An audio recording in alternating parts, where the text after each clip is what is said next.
അതേപോലെ പള്ളി ഉണ്ടാക്കാനുള്ള സ്ഥലവും ഖബർസ്ഥാനമൊക്കെ ഇവിടുത്തെ ഹിന്ദുക്കളാണ് കൊടുത്തത്.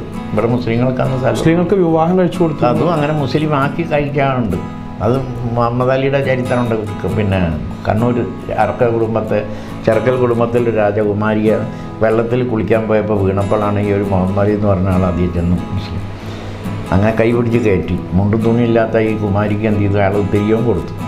അങ്ങനെ കൊട്ടാരത്ത് കൊണ്ടാക്കിയപ്പോൾ ഈ പെൺകുട്ടി അച്ഛനോട് പറഞ്ഞു, അച്ഛാ എനിക്ക് ഇയാളാണ് എൻ്റെ പാണിഗ്രഹണം ചെയ്ത് ഉത്തിരിയവും പുടവയും തന്നു. അതുകൊണ്ട് അദ്ദേഹമാണ് എൻ്റെ ഭർത്താവ്. അതാണ് അറക്കൽ സ്വരൂപം. അപ്പോൾ ചെറുക്കൻ രാജാവ് കുറേ ഭൂമി ആൾക്ക് കൊടുത്തു. അങ്ങനെ അവർ സ്വത്തുക്കാരായി, രാജാക്കന്മാരായി. ഇതാണ് അറക്കൽ കുടുംബം. അങ്ങനത്തെ രാജാക്കന്മാരെ കൂടെയുള്ളത്. ഒരു രാജാവൊന്നുമല്ല, പലരും പോയി മുസ്ലിമായിട്ടുണ്ട്. ആര് കാണുന്നതിന് ഇവിടെ ഉള്ളവരെ കുറ്റം പറഞ്ഞിട്ടില്ല. ഇവിടുന്ന് ഉള്ളവർ മുസ്ലിമായതാണ് ഇന്നീ കാണുന്ന മുസ്ലിങ്ങളല്ല. അറബിയിൽ നിന്ന് വന്നവരൊന്നും അല്ല. തങ്ങന്മാരെ പോലത്തെ കുറച്ച് ആൾക്കാരുകൾ ബാക്കിയൊക്കെ ഇവിടുന്ന് ഇനി താന്നേ അധികാരം മുസ്ലിമായത്. അതുകൊണ്ട് അതിൻ്റേതായ കുറവ് ഇവിടെ മുസ്ലിം സമൂഹത്തിനുണ്ട്.